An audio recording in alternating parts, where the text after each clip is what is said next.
Friends, तुमचं स्वागत आहे माझ्या नवीन ब्लॉगमध्ये. तर कॉलेजचे तर दिवस संपलेले होते आणि मग एक माझी फ्रेंड आहे ती घरी जात होती आणि एक दिवस माझाही नंबर होता. मग फायनली दिशा दिदी घरी निघाली आणि मी तिला ब्लॉगमध्ये घेतलं. खूप वाईट वाटत होतं आणि सकाळपासून ती निघालेली होती, पण फायनली तिचे मामा तिला घेण्यासाठी सायंकाळी आले. मग आम्ही चहा वगैरे पिला आणि मग ज्युनियर्स पण आमच्या रूममध्ये बसलेले होते. मग त्यांनाही भेटली आणि म्हणजे आत्ताशी ज्युनियर्सची आमच्यासोबत बॉन्डिंग चांगली झालेली होती आणि फायनली आम्ही सोडून चाललेलो होतो. तेही आम्हाला बोलले, प्लीज दीदी कधीतरी आम्हाला भेटण्यासाठी वगैरे या आणि म्हणजे सोडू नका जाऊ असं तसं. मग मी दीदीचा ब्लॉग काढत होती आणि मग बॅग्स वगैरे खाली घेऊन चालल्या आणि खरं दिशा दिदी पण चालली होती सोडून. म्हणजे आम्हाला खूप वाईट वाटत होतं. मग तिची प्रोसेस होती हॉस्टेल सोडण्याची ती झाली आणि सुनीता पण, तिला पण खूप वाईट वाटत होतं आता सगळेजण सोडून जाणार एकमेकांना.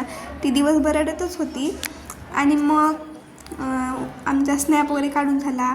लास्टची शेवटची एक फोटो वगैरे काढलो आम्ही आणि मग शेवटी दिदी निघाली तिच्या मामासोबत.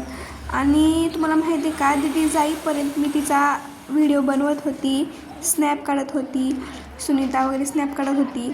आमची तिथे ही मज्जा चाललेलीच होती आणि बाहेर पाऊस पडत होता. मॅम आम्हाला ओरडत होती मध्ये या आणि फायनली दिदी आम्हाला सोडून गेली तिच्या घरी. आणि मग रात्री निकिता, प्रतीक्षा आणि सानिका त्याही शॉपिंग करण्यासाठी गेलेल्या होत्या. मलाही चल म्हणल्या होत्या, पण मला काही जाणं नाही झालं कारण दिशा दिदी आणि सलोनी होत्या म्हणून मी पण थांबलेली होती. आणि त्या गेल्या होत्या जुडिओ. बापरे, मोठी लोक जुडिओमध्ये गेलेली होती. आणि काय नाही, तिथून फक्त मेकअपचं आणलेल्या होत्या. प्रतीक्षानं हा ड्रेस घेतलेली होती, छान वाटत होता ड्रेस वगैरे असा. आणि निकितानं ब्रेसलेट आणलेली होती पण तिला ते निघतच नव्हतं. आणि ते हे नेकलेस वगैरे तसलं काहीतरी आणलेल्या होत्या, नेक चेन वगैरे. आणि मग मी घातले तर वाव, मला खरंच खूप छान वाटत होता. पप्पाची परीच वाटत होती मी. आणि मग सलोनीला माझा व्हिडिओ करायला सांगितला आणि छान आणलेला होता. आणि त्या सांगत होत्या खूप छान छान ड्रेस होते वगैरे. त्यांनी मला स्नॅप वगैरे पाठवला होता. मीही त्यांना सांगितलं होतं की तुम्हाला आवडला वगैरे तर मला पण एक आणा म्हणून, किंवा आपण नंतर जाऊया. पण तर हां, आणि मी त्यांचं स्नॅप होतं ना ते बघत होती आणि खरंच स्नॅप बघून मला समजत होतं की कोणता ड्रेस घ्यायला पाहिजे हे आणि ते. आणि मग ह्यांचं तर काय खूपच गोंधळ झालेला असेल. मग काय नाही, एकच ड्रेस आणला त्यांनी आणि 2-3 टॉप आणलेले होते आणि मेकअपचं त्यांची शॉपिंग झाली. आणि मग जायची तर आमची म्हणजे पॅकिंग तर काही झालेली नव्हती. दुसऱ्या दिवशी सकाळी तर जायचं होतं हॉस्टेल सोडून. तरी आमचा रात्री शहाणपणाच चाललेला होता. आणि मला असं खूप छान वाटत होता ड्रेस वगैरे. आणि मग फायनली तिथला आमचा टाईमपास गोंधळ संपला आणि त्यांनी येताना पार्सल आणलेलं होतं. प्रतीक्षाला ते हे खूप खावं वाटत होतं, काय म्हणतात त्याला, आणि मला पण खायचं होतं. मग त्यामुळे त्यांनी घेऊन आलं आणि ती रस्सा हंडी आणलेली होती, दाबेली, कच्ची दाबेली आणलेली होती आणि आम्ही ते खाल्लं. पुन्हा ते सुक्कं चिकन असतं ते आणलेलं होतं, रोटी आणलेली होती. मग आम्हीही चपात्या वगैरे घेऊन आलो कॅन्टीनमधून आणि मग मस्तपैकी जेवण केलं.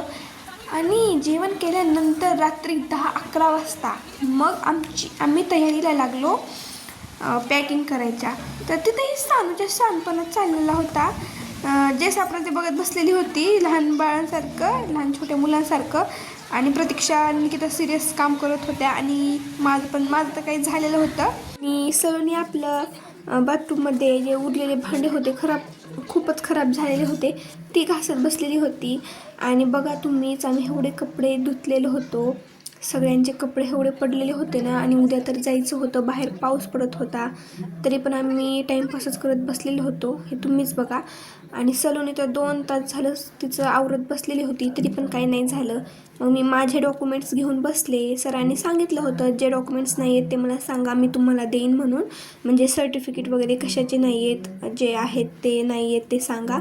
मग मी डॉक्युमेंट्सची तयारी केली आणि प्रतीक्षाचं पण मध्ये सापडलं.